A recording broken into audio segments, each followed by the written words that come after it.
as I understand it, with any healthy relationship, they are built on compromise. One person's compromising, the other one's happy, then it goes back and forth like that, right?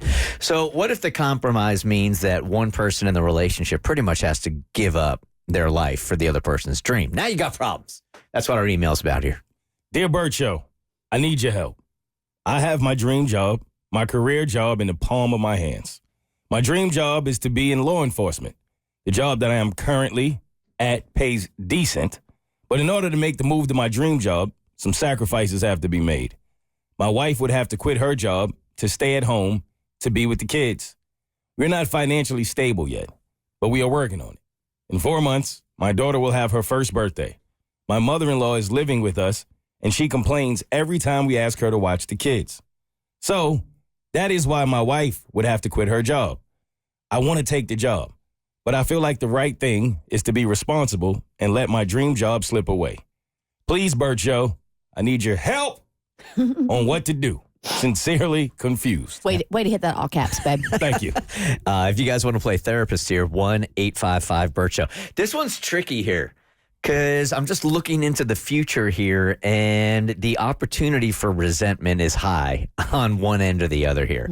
So here he starts, like, if he gives up this dream job of his, and he holds resentment. But if she has to give up everything that she's done, then she holds resentment. I don't know how you compromise in a situation like this. I know it's tough. And here's the thing. I think this is just going to involve an adult conversation. And we were talking about this last week after the show. I'm like, sometimes I feel like the emails that we get are just kind of like, should I have an adult conversation with this person in my life or not? And I think you just need to sit down and really see if you can come to an agreement on if this is going to be the best thing for y'all's relationship and your life together. I think that's the hard part about when you merge your life with someone is these decisions that you make, they don't just affect you anymore. And when you're moving forward in life and you're building something together, those decisions can't just be made on your own. So I think you should just sit down and have a little chit chat with her and come to a conclusion. Yeah, this is tough. I mean, dream jobs don't come by every day. As far as I know about law enforcement, it's pretty drawn out what the first 5 years are going to look like for you as far as what the promotions will look like and how you will go into it. So I would try to find a way to where maybe she doesn't have to quit, but maybe figure out a different situation to where I can at least build enough money for us to be financially stable. And if you can do that, then I think you come up with a plan together to make it work. But if your wife doesn't want to quit her job, I don't think you force her to do that so you can find your way. I also want to, we have minimal details here. And so I don't know, the circumstances of having your mother-in-law live with you and if there's any medical issues there. But the fact that she complains, she lives with you and complains every time she has to watch your kids or that you ask her to watch your kids. You got a doozy in your hands there. But Bart, my husband, sacrificed where he was living to move with me so I could pursue my career. And while there was a little bit of a struggle as far as him feeling worthy because he wasn't bringing as much to the table financially, but we got over that hurdle around the year 7 or 8. I can say he harbors no resentment. This is a decision we made together as a couple, and it has worked out for us. And now we're starting to do a little more of a shift so he can start doing some of the things that he's wanted to do when it comes to real estate investment, right? So I feel like I feel like relationships are full of compromise and sacrifice. And as long as you're on the same page and can keep your egos and emotions in check and not harbor that resentment, then yeah, dude, go for it. Man, get your mother-in-law to step up. Mercedes, good morning. You're part of the Bert Show. Hi.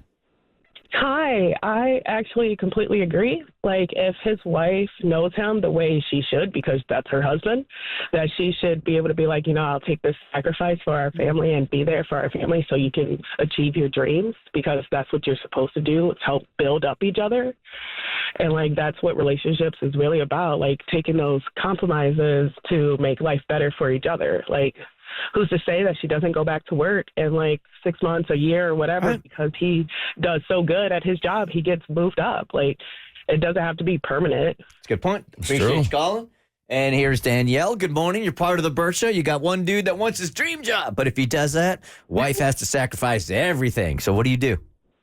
Okay, so me and my husband were in a similar situation about 10 years ago, and I had to give up my dream job so he could pursue his. We had a newborn baby, and I mean, it worked out for the best. Yeah, we had to live with the in-laws for a little bit, but now we have our own house, the truck. I've been able to be a stay-at-home mom with our son and really focus on my career now, which I do have my dream job now. I get to work from home. But, you know, it's all about making sacrifices for each other. And, yeah, it might be hard at the beginning, but the end result is so amazing. Appreciate you calling. Thank you. The Bert Show.